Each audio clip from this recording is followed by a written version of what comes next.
I wrestled with one about playing it safe as a sin. That was a hard one for me to say. That was hard because then I wrestled with scripture on it. And I'm looking at my Bible saying, man, am I playing it safe? Then I applied it to business. I'm like, the person with the 2 talents, the person with 5 talents, they doubled their value in about 18 to 36 months. The biggest challenge that I have seen in 30 years speaking internationally on this subject with referrals is the emotional damage of realizing that most people really won't help you.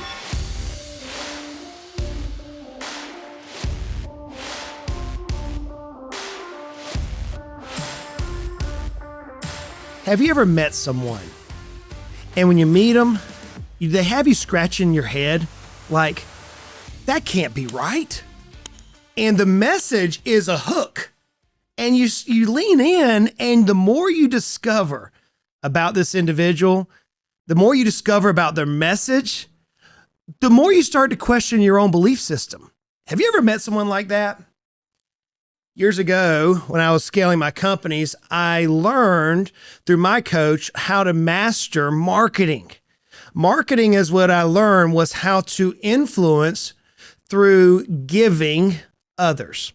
I want to give away as much as I can. You've heard me say this on the podcast now. For those of you who listen to me for decades almost now, I say I want to give away 99.999% of the information I have in my head. And honestly, if I knew that other 0.0001, I would give it away too. Because we as humans, there's really nothing that we possess that's truly ours. I heard somebody not too long ago said, at the end of the day, we all are just basically plagiarizing Jesus. That's literally heard that. I was like, holy cow, that is so true. So years ago, I met this guy and we're sitting on a bus and he begins to talk and instantly there was this bond. Instantly, it was like, man, I got a brother from another mother who thinks just like me, who's impacting literally thousands, hundreds of thousands of people every single month of his life. We have got to connect. So Mike and I have known each other for some time, but we've never had the opportunity to sit down and unpack this concept around marketing. Today specifically, I asked Mike to come onto the podcast because he is the master. Not a master, the master when it comes to referral marketing.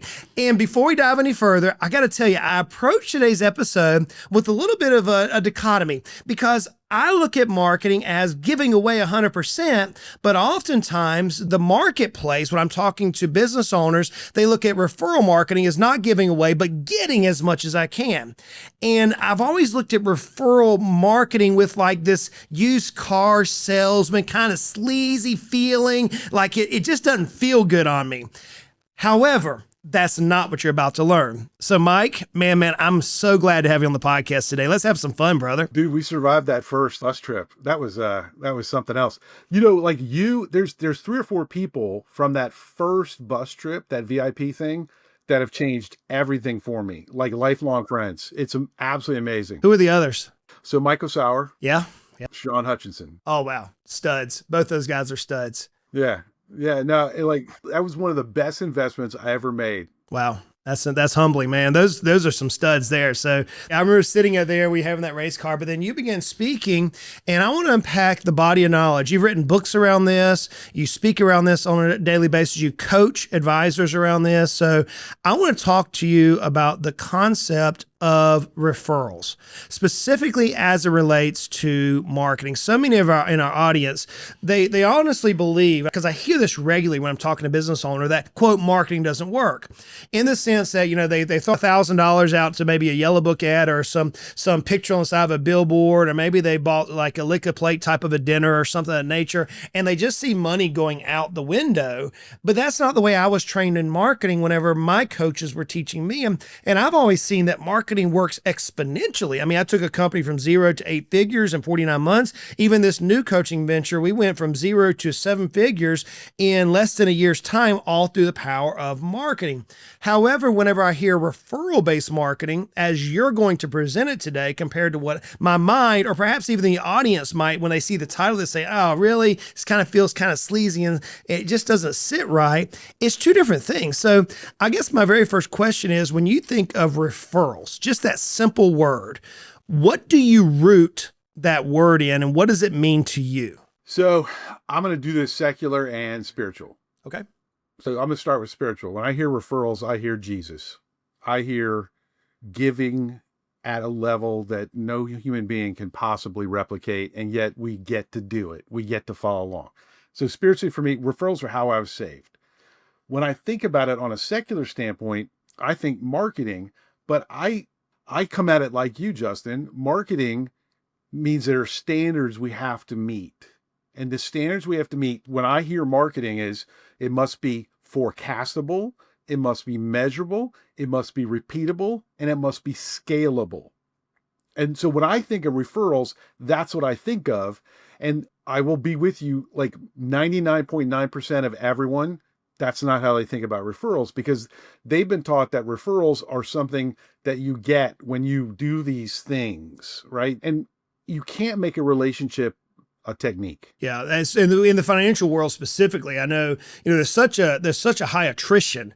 I don't know the numbers today as it relates to last year, 2024, 2025, but I know that throughout my career of over 25 years, almost 24 years now in the financial services space, that whenever I came in, it was, hey, find the product you're going to sell, go out and sell it to your 200 friends. And whenever you're sitting down after they bought it, you say, Mike, the greatest thank you that you can give me is a referral. Who do you know just like you who wants to buy right this very second? Now, I just obviously, overly just kind of just dramatize that. That's true. Not that much. I mean, I get paid 3 ways, Justin. Yeah. Oh yeah. I've heard it all. Yeah. I get paid 3 ways. It's like this. It's so slick coming off your tongue that it doesn't sit right on me. It never has.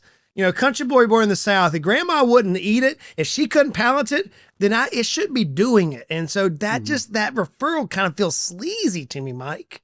And that's why it doesn't scale. Cause here's my observation. Cause I sit down, like you, I sit down with Deca millionaires, because most of the business owners that work with me in financial services, they've got to be well over $1 billion. They got to be doing it, because otherwise I'm too expensive. Sound familiar, right? Absolutely. My question to them is when did referrals stop working? Oh, wow. Powerful question. Because I've always looked at you and I was a 766-24. That 24 is why I left. I was like, I am not a compliant person. I'm going to jail if I stay an advisor. I'm out of here. Like literally. I'm like, no. And plus I knew ones that were better. I'm like, I cannot be successful here. So what I ask him is like, hey, how'd you get started? And usually in financial services, very much like commercial sales, there's a lot of attrition. It's hard. And I say, here's my test. You've been very successful. You've got a 10 million a year business worth, if you're at $1 billion, maybe 5x, depending upon if you got too much product, right? And they're like, well, I don't know. I said, was it because you're trying to grow at the next level from the way that you got to this one? I said, there's nothing worse than being a miserable millionaire, knowing you're successful and yet having no idea really how to get there. And so what I say to them, I said, what if we could come up with a way that you could enjoy referrals? And they're like, I'm interested. I said, what's more fun? Asking other people to give you things and feeling awkward about it, or asking if you can give things to other people they want? That's you and I are running the same system. We use slightly different terms, but I call it the macro. The macro marketing strategy is be a giver, but you have to think about it. And I know that's in your stuff because I follow your stuff. You can't just throw stuff out there and hope it works. You have to know, what does that, in your case, what is that Deca millionaire? What is that real business owner? What are they really looking for? What do they really need? And you have to give them things they want. You have to give them things. You can't give them the Diet Coke, right? You got to give them the original recipe.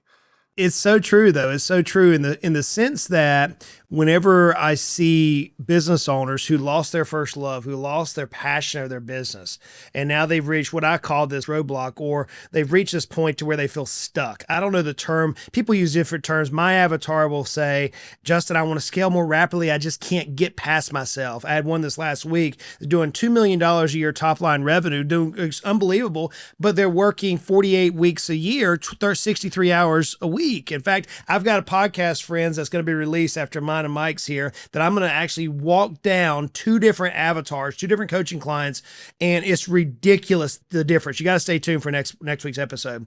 But as we look at this, what I see is that you've got this one group of clients here that have lost their love, their passion. They feel stuck. They want to gain more business. They know they can serve more people. They have this heart, but they've forgotten that service spirit. Like you mentioned Jesus early on. He's my hero. I like to use as much Jesus as possible. So he was there to seek and save. He was there to provide impact, to heal people, to bring people back to himself. Whereas others, they get into this mindset after a little bit of success, after a little bit of touching the very goal they were trying to aspire to. Now it becomes not about serving. It becomes about how can I get more? How can I scale more faster? How can I push further? Versus if my old hero Zig Ziglar used to say, help others get everything out of life that they want to get, and you get everything out of life that you want to get. So whenever you're talking about referrals, or you're talking about this business owner that has now realized that, hey, I am not growing potentially in terms of new clientele at the speed in which I desire to grow, where do you begin them or reset them back in this journey of proper referrals or proper giving to gain? So this is going to sound a little harsh, but I think not to you, but to some people is like, I qualify them on how much they really want to be held accountable for giving. Say that again a different way. So the biggest problem is that if you look at the amount of resources that are applied for referrals in an organization, I ask them what percentage of those resources, which include time and money and innovation, right? COIs, I ask them what percentage of their time and money is spent giving on purpose. Oh, wow. So here's the deal. I teach predictable referrals, right? That's my system. And it's because I'm willing to be held accountable. Sometimes it hurts when it doesn't work. I'm willing to be held accountable just like a commercial sales manager would hold me accountable when I was a sales rep. Are we, Justin, you're paying $100,000 a year with me. Like, are we getting a 10X? If we're not getting a 10X, what are we doing? Right? So this is where I start them with. Favorite question, and you could pull this off probably better than me, and I can't wait to watch it someday, right? I just say, hey, what kind of referrals do you want? And I have them tell me what they want. I just want emotions. I want subjective stuff. They're like, well, I want people to want to meet with me because of how I'm going to serve them and I'm going to do all this stuff. I want and they usually talk a lot about what they don't want. I said, great. How much time do you spend doing that for someone else? So as I'm hearing you, where my brain's going is that let's say that I want to serve, we call our new avatar resistant Randy. Randy is facing some resistance, okay? He's facing some resistance. Simple again. It's actually, you know where I go to? My brain is simple. I have this one avatar that I know that I can rock their world as long as they'll listen and apply. I know that, right? Mm-hmm. How do I know? Because it's me. I know how hard-headed I am. I'm speaking to myself. I'm glad you were talking before the camera started rolling about kind of the tune and the tenor change. And I'm like, dude, I'm just talking to myself. And I just hope that it helps others as I'm talking to myself, right? So I know this Randy is facing resistance and Randy is experiencing resistance internally, externally throughout the company. And ultimately, Randy wants to rapidly scale their company. They want to become a decamillionaire. Vast majority of them are professional services. But we have a number of people who are in the white collar and the blue collar space who are like, hey, I am this guy, Randy. So as I look at Randy, ultimately they want to move their business upline, which means they're going to need more clientele or more purchases of their offer. What I heard you say is that if I want the same thing, which I do, I want to serve as many people as possible, impact millions is my goal. If I want to do that, then I have to spend the vast majority of my resources, I'm going to use that term tactically, saying time, money, talent, personnel, etc. I'm gonna have to use I have to use an equal weight of my resources as if I were Randy himself. Did I hear you properly in that? It's actually 90-10. Really? No, where'd you come up with 90-10 from? That's interesting. It's practical experience. So I spend 90% of my marketing time giving to other people. Okay. And on purpose. And this is the hard part. Like, By the way, you said something beautiful, which is referrals are not the only answer. They can be, but only if you're willing to pay the price. Like, and there are trade-offs for it, because scaling referrals is not the safest way to do it. Referrals are not the safest way to grow a business. They can be the most powerful. They can be the most significant. You will probably win more souls for Christ if you're doing it, but you also are going to be very vulnerable to other relationships, right? And so, like, it's not everything. And so when we look at it, my clients start with this. How about if we spend an hour once per week scheduled on your calendar? And if they can't protect their calendar, You're not going to make their goal, period. yeah, we can't help them, right? Like, so I only want people that can run. Like, people are like, what's the secret to being a great coach? I'm like, better athletes. Like, if the athletes will show up and they'll go to practice, I'm going to win. Like, so, but that's it. They schedule time. They're like, what do I do? I'm like, for the first month, now I'll be talking to them offline and helping them. But for the first month, I just want you to sit in silence with a notebook and a pen, no computer. I want you to think about who you want to give to, who you need to give to. How would you do it? And then, so that's the first step, is actually as a CEO, like, cause like, if you really want referrals to be predictable, you have to give predictably and you have to pay the cost, and it's uncomfortable. And they're like, they struggle for a month. Then they're like, well, I just don't know. I'm like, well, maybe you should go ask them. And so this is the conversation. And it goes something like this. Hey, Justin, like, you're one of my key COIs. You're a vendor. I run an HVAC company. You're my truck guy. If I didn't have these trucks, like, mechanic, right? Not the salesperson that sells the truck, but the mechanic. If I don't have this vehicle fleet up, I can't make any money. I had a realization. I have to make sure that you're successful. Could we have a conversation about how you're growing your business and whatever I can do to help you grow it? I've never had somebody say no. Then you get to it. The problem is you have to figure out, what does that owner of that auto business, what drives their revenue? You have to have all these conversations with them, and you look at it and you're like, I'm wasting time. I'm like, no, you're not. Like, my system, the giving system, is my research project. It's how we do all the research about who they know, who they want to know, and you and I are exit planners, right?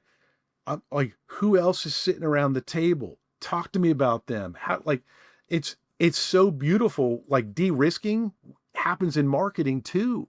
It's interesting. Whenever I was scaling my RIA, if I can speak correctly, which is a registered investment advisor, it was a registered investment advisor called Heritage Investors. We also had Heritage Business Advisors and Financially Simple, 3 different companies together that were working symbiotically together to help ultimately impact Frazzled Frank. Frazzled Frank and I always use avatars because I don't like niching into a particular industry. I get bored whenever I work specifically with dentists or specifically with, auto repair companies or financial advisor attorneys. I just get bored with that. I realize that there are business models that you can make a lot more money by being super niche. That's just not where my brain likes to play. I just don't seek satisfaction that way. So I always had an avatar. And I can remember Frazzled Frank, his number one scale was, how do I move the value of my company, which more value acceleration? And so I could literally I could walk into a room, Mike, and I knew Frazzled Frank so well because I had spoken not specifically to Frazzled Frank, but I'd spoken to everybody who served Frazzled Frank. The car, like you just mentioned, the repair person for keeping the maintenance of the crew up. I mean, for dentists, for example, I knew the top salespeople at Patterson and Henry Schein, and we were serving them so much. And there was, by the way, those are providers who give technology and equipment to dentists. We would go to lunch. We would go on canoe trips together down the Greenbrier River in West Virginia, go fishing, and we would do nothing but talk about how we can impact their clients. As I'm helping him be more successful, what he's doing is he walks out to, Fred Flintstone. He says, hey, you would never believe, I met this guy over here. He always talks about Frazzled Frank. And dude, I got to tell you, you're him. He's teaching Frazzled Frank how they can double or triple the value of their company as little as 18 and 36 months. Do you want to have a conversation with him? And so I called that half of our business was coming from COIs, vendors, players who serve my avatar, whereas the other half came through my efforts of marketing and give away all the content through the blogs and the podcasts and all the videos, and et cetera. So what I'm hearing you say is not new. It's basically the old spin. If I'm not mistaken, this is exactly how Jesus built his whole ministry that's lasted for millennia now. Luke 10. Luke 10. Tell me about Luke 10. So this is for the secular people. Really religious people might be about to get offended. So trigger warning. So there's this dude named Jesus. He's getting ready to run this speaking junket around the Sea of Galilee, right? Editorialized by Mike, by the way. He's trying to figure out, how do I prepare so there's a good crowd wherever I go? And so he had about 70 salespeople, right? Depending upon translation, maybe 72, who knows? He sent them out 2 by 2 and he gave them some specific instructions. And it was to find a person of peace. If they receive your peace, there remain. If not, knock the dust off your sandals and move on. All kidding aside, the biggest challenge that I have seen in 30 years speaking internationally on this subject with referrals is the emotional damage of realizing that most people really won't help you. It doesn't mean they don't like you or don't, but they won't help you. That was the epiphany for me, Justin. That was after I became a believer. I went back to my Art Radke, my mentor who brought me to Christ. I'm like, hey man, how come you never told me that all this stuff was in the Bible about business? And he just laughed at me. But if they receive your peace, the giving system, and I taught you about research before, the most important research that I do by how I give is learning who receives my peace. I'm trying to identify who is the evangelist. Nobody steal this. I got a book coming out, right? But I want to know who is that person that's going to do just what you said. Hey, you're frazzled Frank. You need to meet with him. They're not asking if they want to meet with a consultant or an exit planner or a financial advisor. Like, hey, this guy can help you. You need to meet with him. Everything I teach my clients, everything I write about, everything I speak about is being able to identify with as much clarity and certainty as possible who will be a real COI. Because in my book, you're only a COI if you're doing it for me on purpose. Interesting. I'm not interested in people that have influence that don't, A, know who I am, and B, aren't interested in helping me. I call those people in my book expert service providers. I'm processing what you just said because, I'm at the phase of my life where I'm not actively seeking referrals from the old way of what was defined before you and I began speaking. Where I'm at in my own life now as I push through my company and now as I'm coaching literally some of the most successful business owners, financial advisors out there right now, is identify the person you're best equipped to serve. By the way, here's a secret nugget. It's the person you were 5 years ago. That's the person you're best equipped to serve, just hands down. Okay. So find the person you're best equipped to serve. Once you discover them, then tell them everything you need to know to reach where you're at, wherever you're at in life at this point. Just give them the step up, as we might say in today's vernacular. And as you do that, you place all this information out in the ethos. I like to use podcasts and YouTube and blogs. Our blog is kick and tail right now. It's unbelievable. We push a lot of content out because I want to give it all away. And I've even gotten more bold now, Mike, because I'm not just talking to their business mind. I'm talking to their family and their fitness and their faith. As you mentioned earlier, I'm using more of a who I am, talking more about my belief system, not trying to proselyte, but this is who I am. This is who I think. This is from which the basis of my values and my education and my knowledge and my advice comes from. And as I begin speaking of this, what's happening is that my COIs that I used to go out and actively work with the dental sales rep, now what's happening is I'm talking with a Mike. And I have Mike on the podcast and I place your information on the podcast. And then now a Mike ends up being a disciple, so to speak. They end up being a salesperson for Justin. It's pretty good process. Disciple making, pretty good process. It's unbelievable because all at the end of the day, all I'm doing is having a conversation and sharing wisdom that I think can help you at this particular. I'm talking to Mike Garrison, letting tens of thousands of people hear you and I talk through the platform God's allowed me to have. But at the end of the day, I want to walk away saying, Mike, how may I serve you? Mm-hmm. Right. And then you're going to turn around and say, hey, man, let me tell you about this guy, Goodbread. He's got this interesting philosophy on avatars. He talks about this guy named Frazzled Frank and Resistant Randy. You're Resistant Randy. You got to go listen to this guy. And they're going to turn in, they're going to hear Mike talk about this mindset of referral marketing, which is not that dissimilar from what those of us in business who are moving and shaking are actually doing. We just don't feel the sleaziness, the cheapness to it because we're impacting others. Well, that's the thing is like, so like you and I talked earlier, like I broke into sales doing copier sales in Washington, D.C. And it's a really, that was before digital. So like I sold stuff that didn't work really well in a humid environment in DC, which is a swamp. Right. And so every copier I ever went to visit in a business, Justin, had cartoons over it. Like that used to be in newspapers. People don't remember newspapers. But so like when you get down to it, the biggest problem anytime you're running an organization, and I've franchised an international company before, a training company. You've run an RIA. How many reps did you guys have at the end? Oh, on that one that we sold, the 9-figure one, dozens. I don't remember exactly off the top of my head. So like anytime you've got a larger sales force, right? What you're looking to do is try and have consistency, Justin Goodbread word, consistency in sales activity. Well, if the activity is unpleasant, we're not going to get the compliance, right? And so what I've discovered is this, and this is my pitch when I talk to large financial institutions. I go, hey, what if I could 3x the amount of referral conversations your reps have without adding anything to their calendar? And they're like, what? I go, well, how's that work? I'm like, well, first it involves a retainer.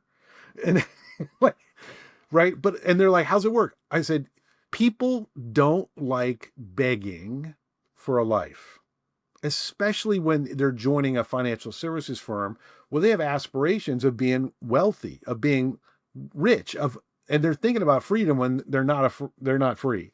Like fundamentally, nobody wants to keep begging people every time they meet with them for more names. It gets awkward. So what I did is I flipped it, and I only realized this after my dad died. Like my dad died of cancer, an unbeliever. It was horrible. He was terrified up till the second he died. Like like I cannot explain how awful that was. And but I went into like a 6-month funk, Justin. Like, am I just a flim flam artist? Which of course he would have smacked me on my head. He was my biggest fan. He was the guy. He's the reason I was a Christian, because how my dad loved me. Like, and I never forget. I went, well, maybe Mike, best-selling author on referrals and sales guru. Maybe it's not about the technique about how to get. Maybe it's about giving. And then like I literally went out in the wilderness for like 3 months mentally. And I'm like, wow, okay. And I had to process through the remorse and regret of being a surface level person. And I've given lots of referrals, but it's always accidental. And that's what this thing's about, is when you empower yourself as an owner and your team, and this giving thing works with every single person in the company. Because everyone can say, we love referrals and how can we help you? The receptionist, the CSA, the mechanic, everyone can say that. Now, they don't want to say it every single time. Like, so have to be discerning. That's another piece of scripture. Count the cost. Right. But that's this concept is all of a sudden now call reluctance goes down. Now it's still nervous. Like you can't say now go out and tell everybody, because like somebody like you or me who's got how many contacts and how much experience collaborating, we're aware of the risks of referrals and we mitigate them automatically. But someone who's less experienced that is exposed to this, and this is for your audience, like this isn't a just do a speech and have your people do it.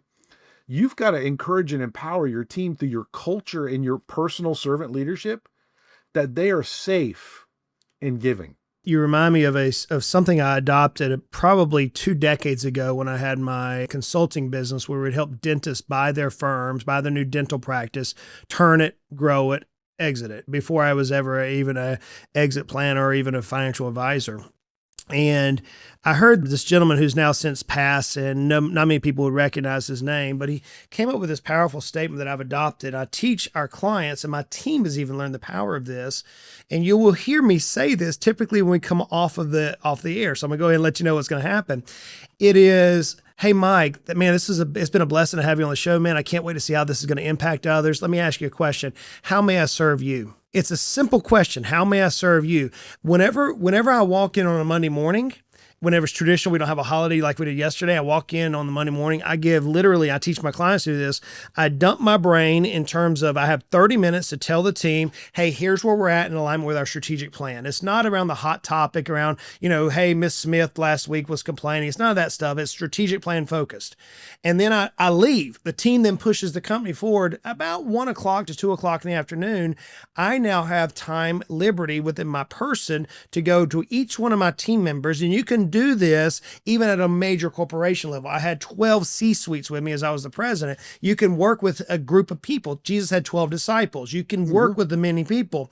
And I could go to them and I could say, great, I know we have ahead of us this week. How may I serve you this week? I've now taught our team that whenever they're talking with our clients, hey, how may I serve you this week? And it's this service mindset that I learned decades ago, which goes hand in hand with what you're talking about in referrals. It's not about getting, which is the way the vast majority of us think in terms of referrals, which makes it feel so sleazy and nasty and yucky. It's reversing it to saying, hey, Mike, man, you've added such value to my life. How may I serve you? Or, hey, Mike, you've yet to add any value in my life, but I know you're the type of person I want to serve. How may I serve you? That's literally the heart of what you're preaching. It's huge. And like, what's really cool, and this is a question for you, because I've seen this happen with my clients, but it is my contention that a real servant leadership is going to say, how can I serve you? Repeatedly, because maybe that first time, maybe it's a new team member, or maybe they're an introvert or whatever, and they're like, hey, I'm good. Like, what I've noticed is that different people need to hear that from you over a certain amount of frequency and time. And the good stuff is when, and you see it. I know you've seen it, Justin. They go, well, yeah, actually. And then everything changes. Well, what I see is based on personality type. So I have people in my office who are extremely analytical. They're high C on the DISC model, or they're high CSs. It takes them about a dozen times before they now get prepared for that question on a weekly basis. And now they come in, and when I ask the question, it's not for me to take on more work. It's so that I make sure they're equipped to fulfill their mission that they're on. It's not for me. It's not about self-exaltation. It's about, hey, Hillary on my team. Most people can see Hillary. You met Hillary. She was on the video camera as soon as I walked in. You're like, hey, you look a lot better, Justin. I remember you looking like, right? So Hillary on my team, it took about 12 times. And now whenever I walk in, she'll say, I don't need anything this week. Thanks for asking. But the next week she may say, I have these 15 things that I'm stuck with. How would you handle this? And it's about me positioning her to excel. What's even more interesting, Mike, is you can see this, and this is a question for you. So whenever I introduce this methodology, and as you're introducing it to me, in your words, for the first time, friends, Mike and I have never talked at this level of depth on our philosophy. So this is a lot of fun for us. People always jumped in the conversation. Yeah, I know. We start talking, people interrupt us. Yeah, because most of the time they want to pick Mike's brain. He's a walking brain here. Whenever I call an office, if I call anybody out there and I'll say, hey, I'm looking for just a minute, or may I get back with you? If you slightly change that tone around to where now you call the office, hey, this is Justin, how may I serve you today? It puts you in a position to where you don't have to have the answer, but you know somebody who might have the answer, and you can just simply connect them, and that individual is going to be forever grateful. And now they're going to psychologically, and correct me if I'm wrong, this is my question, once I provide a service to Mike and it benefits you, I have to believe, based on my research, that there's this almost like this debt that's placed in your mind, this psychological debt that's like, man, Justin really bailed me out on that time in the past. I really need to do something to help him back. It's almost like the reciprocity comes into play. I don't know if you've done any research, but I'd be interested to see what your thoughts are on that. Done a ton of research on it, and you have to be really, so this is me saying, and I'm not saying give to get. I'm talking about the psychological effect. 100%. So I think there's only 3 questions that matter in business. Why should I meet with you? Why should I buy? Why should I refer? I can go to every single aspect of a business. I can break down a business with those, looking at the answers to those 3 questions. I can get to everything. I can get to the finances, all of it, right? And this is back to my thing, is it's all about research. I'm only looking to find the person that will reciprocate because they want to, right? So I used to do that debt thing. It's real, but it's only real for like 5% of the people. Interesting. Because most people just want to talk about giving. And I have had it up to my... Yep. And you and I've never played that game ever, which is why, even though you're not that far away, but you're far enough away. Like, here's the deal, right? At the end of the day, you have to figure out who you're willing to give to consistently, and you have to save enough time and enough resources to do it. Most people aren't successful giving because they feel like they have to close the sale for the other person. Justin, even though you probably could close it better for me, I don't want you to. Like, I do want you to close a sale on why should I meet. And this is the observation, business owners. I'm going to tell you a truth about sales from an old copier sales guy who cold called all of DC. Okay. I can't get meetings with business owners with any certainty unless I'm referred in by a friend of theirs socially. Right. And the thing with referrals, Justin, I think you'll agree with me. Most people are trying to do it too fast. Oh yeah, absolutely. They don't understand the whole sales process. Like right now, I think you and I are on the precipice potentially of doing some great strategic work together, but it's only because we didn't lose patience. We didn't operate with a false sense of urgency. Neither one of us was interested in fronting about making commitments until we got to know each other better, and we'll see where it goes. But like when you get down to it, how are you going to get that meeting? How's your sales team, Mr. Owner of a 3-shop HVAC commercial business? How are your salespeople going to get meetings with clients that want to meet with them? Well, number one, you got to do all the gift stuff. You got to do all of the social media and everything, but not like, hey, look at how awesome I am. You have to give value.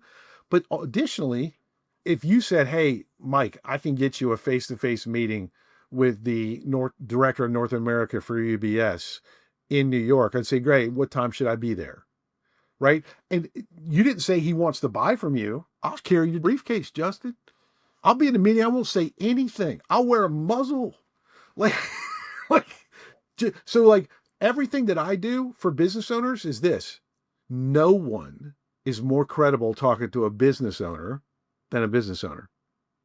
We've talked about what referrals are. We talked about what referralism is not. Yeah. By the way, I love referralism. Well, that's one of those Justinisms right there, right? So referral is, I don't know the exact words. So somebody out there who knows English better than I do, remember I'm from South Georgia, live in the mountains of Tennessee. Y'all drop a comment below and say, look here, Hick, here's what the actual word is. You'll help me. I don't get offended anymore. Trust me. Just read the comments on my social media and you'll see I don't get offended anymore. But ultimately, we do have this traditional marketing sense out here. Now, whenever I speak of traditional marketing, I'm not talking about buying eyeballs just for the sake of look at me. Friends, you've never heard me say that. I've always said give away as much as you can, impact others as much as you can. And you can look at my walk. I literally walk that walk on a regular daily basis. So when I talk about traditional marketing, I'm thinking in the terms of the sense of writing the blog article for that avatar, doing the podcast for that avatar, putting the social media content out for the avatar, doing the white papers for the avatar, having the seminars for the avatar, having the webinars, whatever they may be for that avatar. How do you see from your lens the most successful business owners marrying the traditional sense of marketing as I just defined it and referral-based marketing? How do you see them marrying those together for the greatest impact for the audience they're called to serve? My first response is I see no difference. That for me is like marketing, because marketing is about how can we drive predictable results for an organization? How can we make sure that we're delivering sustainable cash flow, net profit, revenue growth, and then transferable value, right? How do we do all that? And so what I tell my clients is, what is your overall strategy? And that's where we start with referrals, because like, let's take the oldest and most successful form of marketing ever, and let's look at how we can culturally, because my first thing with referrals is the macro system. I love referrals. How can I help you? That's where we always start with a company. I'm not changing anything. Like, they don't have to have extra meetings, just bolt it on to client service, right? So the first way you integrate referrals is you do it on a macro, very low friction, low risk, low resource allocation, because for me, it's all about resource allocation, right? And like my clients are doing events big time. That's like number one. Do you know why I have my clients do monthly events? Most of them are free roundtables. I mean, where did I get that concept? Maybe Chris Snyder? I don't know. Yeah. Like, thank you, Chris. Like most of them are doing free roundtables and then high value, super value driven exclusive events. We do events because it's the easiest way for other people to do social introductions with no risk, right? And so I think the way what you do is you integrate it, you align it, because when referrals drive your sales culture, if you're looking to sustain it, it's going to be, how can I serve you? How can I help you? And then all of a sudden you don't have to, like, because anybody that says buy referral only, they are a butt. I agree. That's not helpful. First of all, like number one thing all my clients do, get on AI and ask AI, like your client, if you are a credible source for what you do. That's dangerous. Yeah. That pulls the curtain back for many people who puff ourselves up. If they've been listening to you or me and they've been doing these stuff, they're going to have a better experience than not. But 12 months from now, when they monetize ranking on AI, and it's coming, yeah, when they monetize that, if you haven't been doing what we're talking about, if they haven't been doing, like, how long have you been writing blogs, Justin?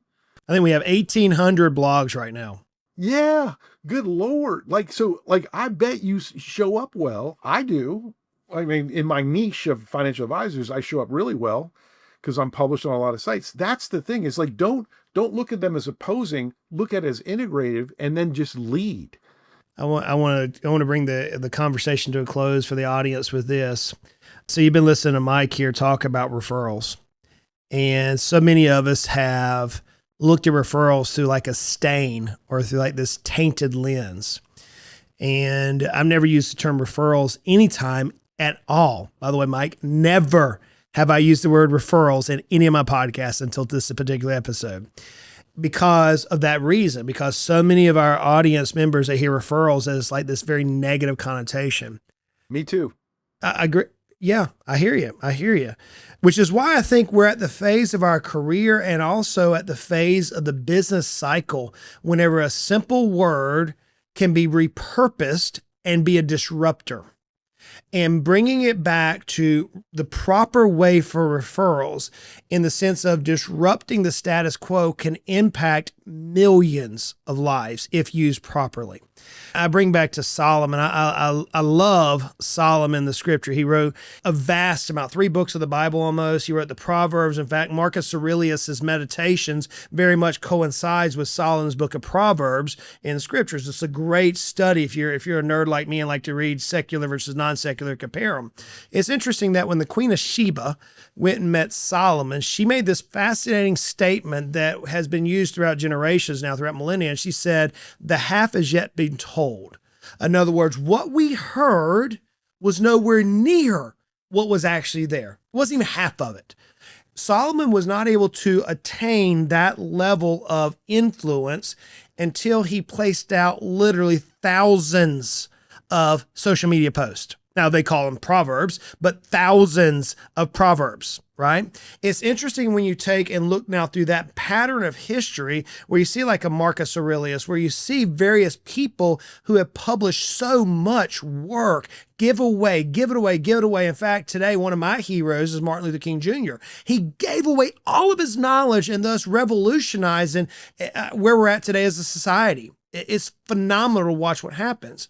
So my challenge to our audience, I would love to hear your take on this as we bring this to a close, and I want to talk about where they can connect with you. But my challenge to the audience and my question for you is, whenever we're seeking to add value one-on-one through this context, as you're alluding to, we cannot forsake the one-to-many approach. We have tools at our disposal now that they did not have, that if Solomon had Facebook or YouTube, whatever, he would literally have thousands of YouTube short videos or thousands of podcasts because he was giving away his wisdom. How do they balance? So let's say somebody has never done either or they've forgotten it. They now have referrals that they want to go out and impact others, but they also know they need to create some marketing systems. How do you instruct that person to get started? I know you alluded to it earlier, but I want to dive and double click on it one more time. Whenever you're getting started, what do you tell them to do? I always start with this, which is we're not going to publish right away. The first thing I want you to do is I want you to use a voice recording. I use VoicePal, but I want you to use a voice recording app so that we get out of this typing. And I want you to talk about your favorite clients. I want you to have a conversation with yourself about your favorite clients. Fabulous Frank, not frustrated Frank, right? Right. And so do that. And then I also want you to like, number one, Justin, I get more referrals because of autism and fly fishing than anything I've ever done. Like, the reality is this: who you are is even more important now with all this technology than it's ever been. And if you're in financial services, you know what is always compliant? You writing about going out fishing with your kids. You writing about what your dad did to you. That Exactly. would be you. It's like, right? Like I consume all your content because I love you and I know you, right? You were one of the first mentors that got me through that first part of, oh crap, what the hell's exit planning? Right. And it was I think we've done better getting that slope down, but like share about yourself, like the most interesting things. Like, Justin, I'm not going to do this without asking you first, but if somebody said, hey, I want to meet Justin Goodbread, I'd say, okay, well, I know Justin. I don't know him as well as I want to, and I'm really uninterested in you messing that process up. I would table stakes. Are you a safe driver? I say, well, let's make it easy. Do you hunt? And they say, if they say yes, I say, cool, tell me more about your hunting. And I have been privileged to be involved in conversations with you about what you enjoy doing. If they met that standard, I'd say, you know what? I think there's a decent chance I could introduce you to Justin. Like, I'm not interested in referring somebody that wants to prospect you. That's right. Because I think you got enough of that. I think, but I know, because I've seen your eyes light up. I've seen your soul in your face. And I know that and I'm not talking that hunting is all you care about, but I've met your wife. I've been around you. I know what you care about. I'm going to introduce you to somebody, and I'm going to have a lot less feeling of risk if it's about something I know you're passionate about. But I'm not going to be like, oh, do you hunt? I'm going to introduce you to Justin. Too much risk. Yeah. I'm going to and so tell people who you are, because you ready for this? This is real scary. Is it ethical to let a customer, especially if you sell expensive stuff, is it ethical for them to figure out they never would have done business with you if they'd known you after they paid you or before? Like, I'm not the easiest person sometimes to deal with, right? I have certain beliefs. I want people to know I'm a Christian, because if you don't want to do business with a Christian, but you've been introduced to me, I don't want you to be like, oh my God, I can't believe I'm now talking to one of those people. For me, that's a violation of my faith. Dude, Mike, that's golden. That's gold right there, friends. I'm going to leave that mic drop moment. Literally, Mike just dropped the mic right there, because what he just unpacked literally was my secret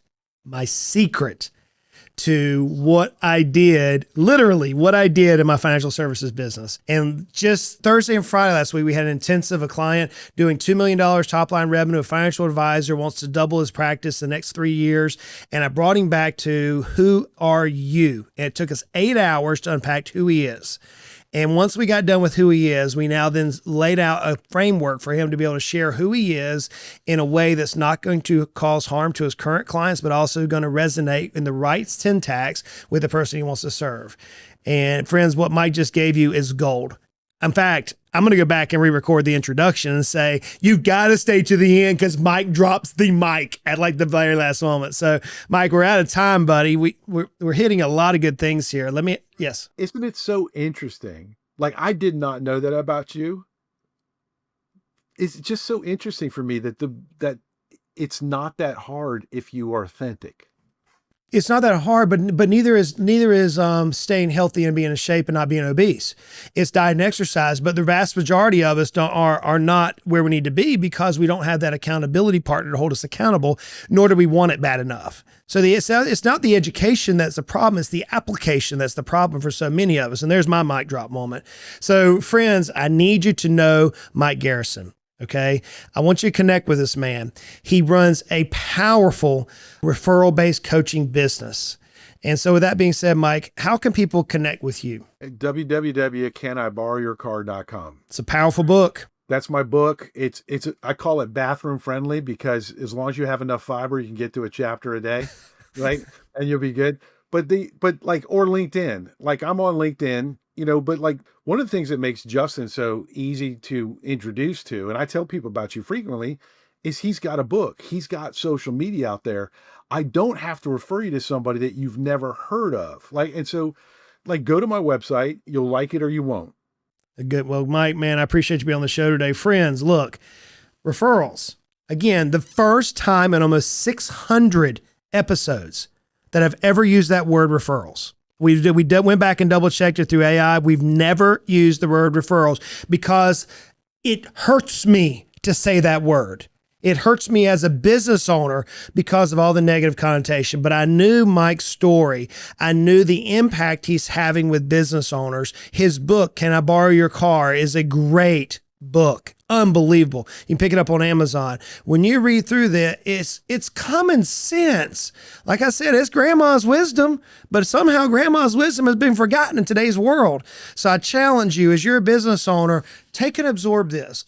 Adopt it within your overall marketing program. Adopt it within your overall team communication. Adopt it within every aspect of your life. Just imagine if you went home to your significant other, your spouse today, and say, hey, how may I serve you? What would that do to your relationship at home? Friends, there's so much here. If you want to become a Deca millionaire, if that's in your wheelhouse, if that's in your sights, that everything we just spoke about today in terms of referrals is applicable across all facets of your life. And with that being said, we'll talk to you next week.